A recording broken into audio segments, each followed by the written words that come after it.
नमस्कार साथियों, MCC classes में आपका बहुत बहुत स्वागत है दोस्तों।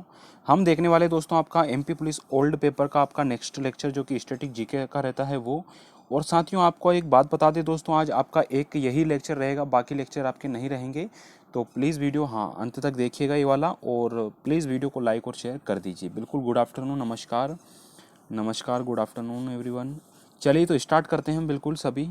एक बार शेयर कर दीजिएगा। पहला प्रश्न है हमारा दोस्तों, आंसर दीजिए इसका कि अमेजन के संस्थापक कौन है। जल्दी आंसर दीजिए, क्या होगा? अमेजन के संस्थापक कौन है दोस्तों? तो अमेजन के संस्थापक, बिल्कुल ठीक है। देखिए सभी लोग आंसर देने की कोशिश कीजिएगा। तो अमेजन के जो संस्थापक है दोस्तों वो कौन हो जाएंगे आपके? Jeff Bezos. दोस्तों किसके संस्थापक हैं? अमेजन के ये दोस्तों संस्थापक हो जाएंगे, यानी कि सी ऑप्शन आपका करेक्ट है। अगला आंसर दीजिएगा जल्दी से कि रॉकेट किस सिद्धांत पर कार्य करता है। बताइए जल्दी से, रॉकेट किस सिद्धांत पर कार्य करता है दोस्तों? बताइए क्या आंसर होगा इसका। बहुत बढ़िया। चलिए तो दोस्तों इसका जो आंसर हो जाएगा वो करेक्ट आंसर है आपका संवेग संरक्षण के सिद्धांत पर दोस्तों रॉकेट काम करता है। किस पर? संवेग संरक्षण के सिद्धांत पर रॉकेट दोस्तों कार्य करता है। बी ऑप्शन दोस्तों आपका करेक्ट आंसर यहाँ पर हो जाएगा। आगे बढ़ेंगे दोस्तों, अगला प्रश्न है हमारा, एप्पल कंपनी के संस्थापक कौन थे? बताइए जल्दी से, एप्पल कंपनी के संस्थापक कौन थे? ठीक है, वेरी गुड, ओके भैया। चलिए तो एप्पल कंपनी के जो संस्थापक है दोस्तों वो है स्टीव जॉब्स। याद रखना, एप्पल कंपनी के संस्थापक कौन हो जाएंगे? स्टीव जॉब्स दोस्तों एप्पल कंपनी के संस्थापक है। सी ऑप्शन आपका राइट आंसर हो जाएगा। अगला प्रश्न है हमारा दोस्तों, एटम बम किस पर आधारित है? बताइए एटम बम किस पर आधारित होगा, जल्दी बताइए। तो दोस्तों एटम बम, बहुत बढ़िया। एटम बम दोस्तों ये करता है नाभिकीय विखंडन पर कार्य। ठीक है, तो एटम बम किस पर आधारित है? नाभिकीय विखंडन पर दोस्तों ये आधारित है, यानी कि ए ऑप्शन दोस्तों आपका करेक्ट आंसर यहाँ पे हो जाएगा। ठीक है, चलिए बढ़ेंगे आगे। अगला प्रश्न हमारा, रजिया सुल्तान के पति का नाम क्या था? बताइए जल्दी से, रजिया सुल्तान के पति का नाम क्या था, यह आपको यहाँ बताना है। बताइए जल्दी से क्या आंसर होगा मित्रों। बहुत बढ़िया, ओके। चलिए बहुत बहुत धन्यवाद आपको। तो रजिया सुल्तान के पति का जो नाम है दोस्तों वो क्या है? याद रखना, अल्तुनिया है ना। अल्तुनिया से शादी हुई थी दोस्तों रजिया सुल्तान की। रजिया सुल्तान आप जानते हैं दोस्तों, पहली महिला सुल्तान। ठीक है, ये भी आपको याद रखना है। अगला है हमारा, स्टेट बैंक ऑफ इंडिया का वित्तीय मुख्यालय कहाँ है? स्टेट बैंक ऑफ इंडिया का वित्तीय मुख्यालय आपसे पूछा गया है। बताइए क्या आंसर होगा इसका।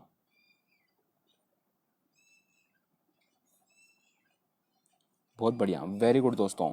तो इस बिल्कुल करेक्ट आंसर है। स्टेट बैंक ऑफ इंडिया का वित्तीय मुख्यालय दोस्तों आपका हो जाएगा मुंबई। कहाँ पर है? मुंबई है। तो ये ऑप्शन आपको याद रखना है, बी ऑप्शन दोस्तों आपका करेक्ट आंसर हो जाएगा। ठीक है, चलिए बढ़ते हैं आगे। अगला प्रश्न है दोस्तों हमारा कि प्रथम कृत्रिम उपग्रह प्रक्षेपित करने वाला देश कौन सा है? बताइए, विविध में मैं आपको पढ़ा चुका हूँ ये। प्रथम कृत्रिम उपग्रह प्रक्षेपित करने वाला देश कौन सा है? बताइए जल्दी से। तो दोस्तों प्रथम उपग्रह प्रक्षेपित करने वाला जो है, इसका आंसर हो जाएगा आपका यूएसएसआर। ठीक है, चलिए तो रूस वाला जो हिस्सा था वो आपको यहाँ पे ध्यान रखना है। ठीक है, यानी कि आपका ऑप्शन कौन सा हो जाएगा दोस्तों? सी ऑप्शन आपका करेक्ट आंसर है। ठीक है, चलिए आगे बढ़ेंगे। क्वेश्चन है, जवाहर रोजगार योजना किसके द्वारा प्रारंभ की गई? जवाहर रोजगार योजना किसके द्वारा प्रारंभ की गई थी? तो दोस्तों जवाहर रोजगार योजना की जब बात आ जाए तो याद रखिएगा दोस्तों, ये आपका राजीव गांधी के द्वारा स्टार्ट की गई थी। किसके द्वारा? राजीव गांधी के द्वारा ये स्टार्ट की गई थी। बी ऑप्शन आपका करेक्ट आंसर है। ठीक है, आगे बढ़ेंगे दोस्तों। ठीक है भैया, ओके। अगला प्रश्न है हमारा, अनहिप्पी इंडिया पुस्तक के लेखक कौन है? बताइए। एक बार शेयर कर दो यार, है ना, बहुत कम विद्यार्थी अभी अपने साथ जुड़े हुए हैं, प्लीज़ शेयर कर दीजिए।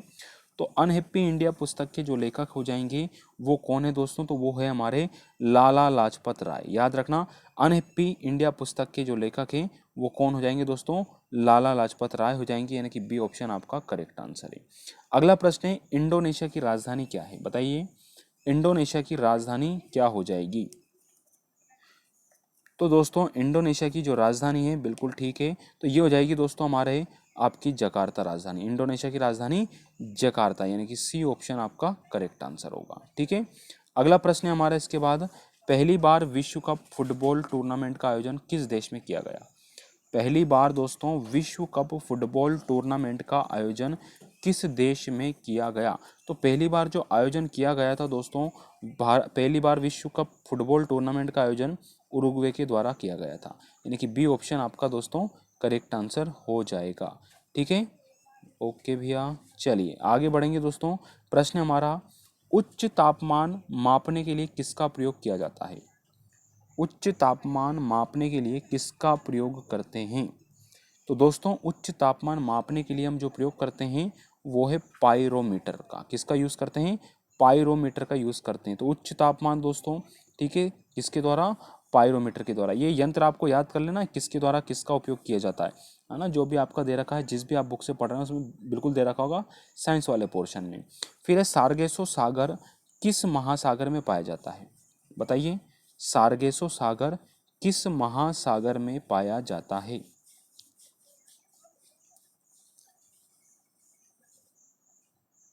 बताइए क्या आंसर होगा इसका। चलो मैं इसको चेक कर लूँगा, मैं चेक कर लूँगा, ठीक है। चलिए बताइए अब इसका आंसर। तो सार्गेसो सागर किस महासागर में पाया जाता है दोस्तों? तो सार्गेसो महासागर, ये सागर दोस्तों किस में पाया जाएगा बताइए। ठीक है, तो इसका जो आंसर होगा दोस्तों बिल्कुल करेक्ट है आपका अटलांटिक महासागर। ठीक है, यानी कि सी ऑप्शन आपका करेक्ट है। और दोस्तों ध्यान रखना 5 महासागर हो गए आपके। ठीक है, एक दक्षिण महासागर नया बना है, ये आपको पहले भी मैं बताया था, ये भी आपको याद रखना है। ठीक है, अगला प्रश्न है हमारा इसके बाद में, निर्देशों का सेट जो कंप्यूटर को क्या करना है यह बताता है वो क्या कहलाएगा? निर्देशों का एक सेट दोस्तों जो कंप्यूटर को क्या करना है यह हमें बताता है, यह क्या कहलाता है? तो दोस्तों ये क्या कहलाएगा, याद रखना, ये कहलाता है दोस्तों सॉफ्टवेयर। ठीक है, अब हमें दिखता है ना, जैसे व्हाट्सअप चला रहे तो दिख रहा है, निर्देश देगा, सॉफ्टवेयर है ना, ये आपको याद रखना है। अगला है, पानी का बुलबुला किसके कारण चमकता है? बताइए, पानी का बुलबुला किसके कारण चमकता है दोस्तों? बहुत शानदार, वेरी गुड। ठीक है, चलिए तो दोस्तों, हाँ नाम नहीं होगा, आज है ना, नाम नहीं होगा, ध्यान रखो। तो पानी का बुलबुला किसके कारण चमकता है? तो पानी का बुलबुला दोस्तों पूर्ण आंतरिक परावर्तन के कारण दोस्तों चमकता है। तो पानी का बुलबुला क्यों चमकेगा? पूर्ण आंतरिक परावर्तन के कारण चमकेगा। दोस्तों जो विद्यार्थी अभी जुड़े हैं उनको मैं बताना चाह रहा हूँ दोस्तों, आज एक ही क्लास है। ठीक है, हाँ बाकी क्लास नहीं दे पाएगी कुछ कारण की वजह से। हाँ ये आपको मैं बाद में भी प्रोवाइड करवा सकता हूँ।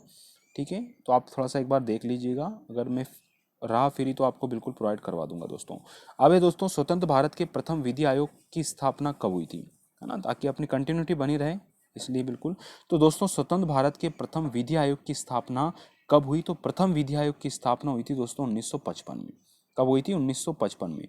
तो विधि आयोग यानी स्वतंत्र भारत के प्रथम विधि आयोग की स्थापना दोस्तों 1955 में हो गई थी, यानी कि अपने बचपन में। ठीक है, चलिए बढ़ेंगे आगे। क्वेश्चन है दोस्तों हमारा, किसी उच्च न्यायालय में न्यायाधीशों की संख्या का निर्धारण कौन करता है? किसी उच्च न्यायालय में न्यायाधीशों की संख्या का निर्धारण कौन करता है? तो इसका जो निर्धारण है दोस्तों, बताइए क्या आंसर होगा, थोड़ा सा फास्ट कीजिए।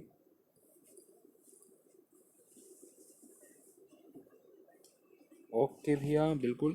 चलिए तो इसका जो आंसर हो जाएगा ना दोस्तों, किसी उच्च न्यायालय में न्यायाधीशों की संख्या का निर्धारण जो किया जाता है दोस्तों संसद के द्वारा। किसके द्वारा? संसद के द्वारा निर्धारण होता है, यानी कि सी ऑप्शन आपका करेक्ट आंसर होगा। अगला है दोस्तों हमारा, पुष्टि मार्ग के संस्थापक कौन है? बताइए, पुष्टि मार्ग के संस्थापक कौन है दोस्तों? चलिए भी आराम से हो जाएगा। तो पुष्टि मार्ग के संस्थापक है, हाँ ठीक है, तो पुष्टि मार्ग के जो संस्थापक है दोस्तों वो कौन है? तो याद रखना वल्लभाचार्य। कौन है पुष्टि मार्ग के संस्थापक दोस्तों? वल्लभाचार्य जी हैं। सी ऑप्शन दोस्तों आपका राइट आंसर यहाँ पे हो जाएगा। ठीक है, चलिए ऑप्शन नंबर सी करेक्ट है।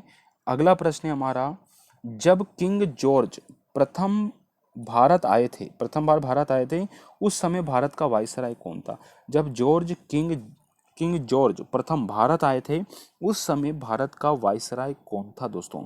बताइए जल्दी से क्या आंसर होगा।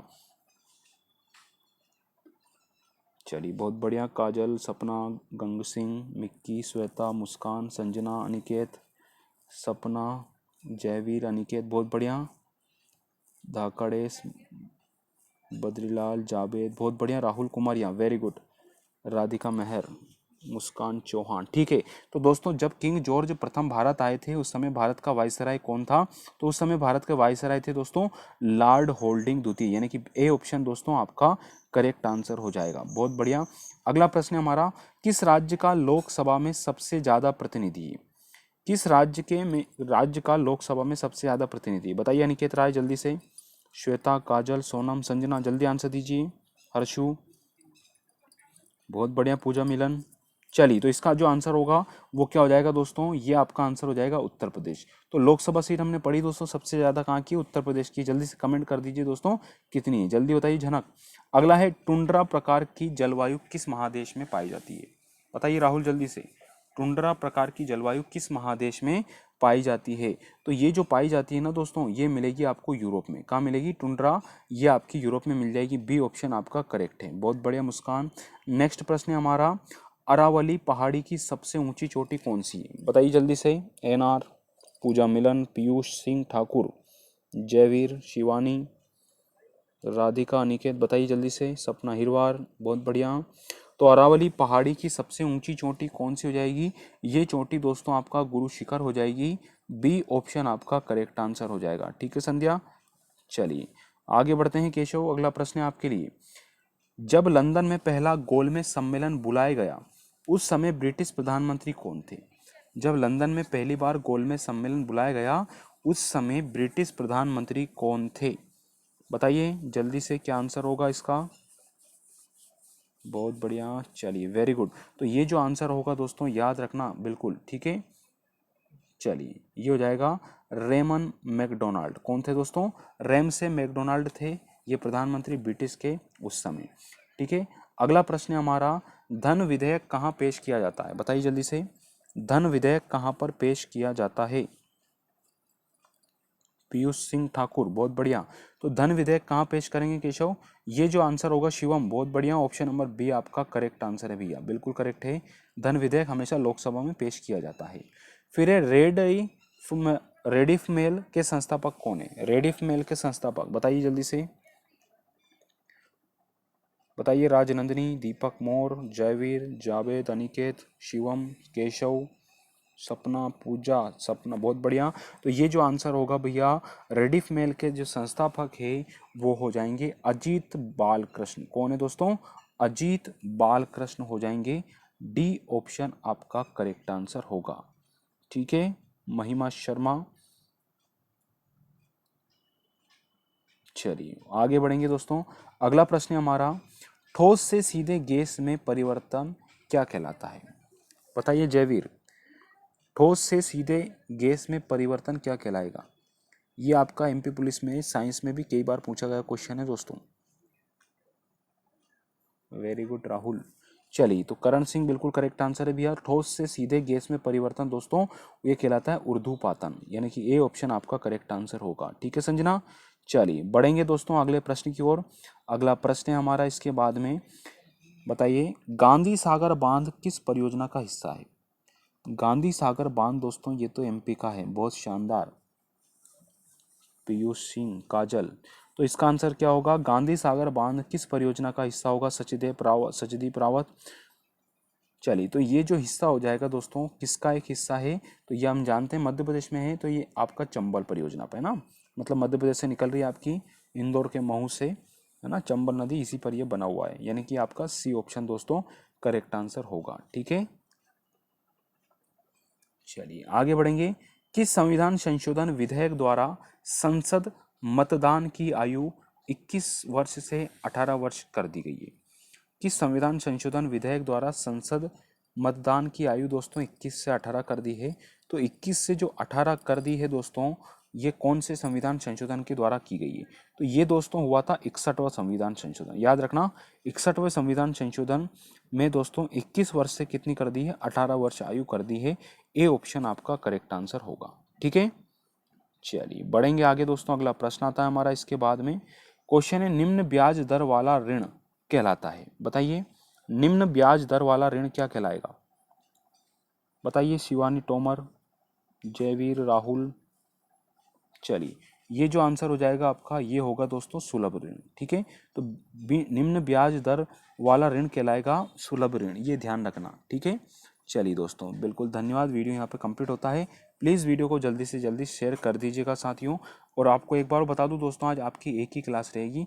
अगर समय रहा दोस्तों तो मैं आपको दोस्तों ऑफलाइन वीडियो प्रोवाइड कर दूंगा। ठीक है, चलिए धन्यवाद साथियों। प्लीज़ इसको थोड़ा सा शेयर जल्दी से कर दीजिएगा, है ना। ओके भैया।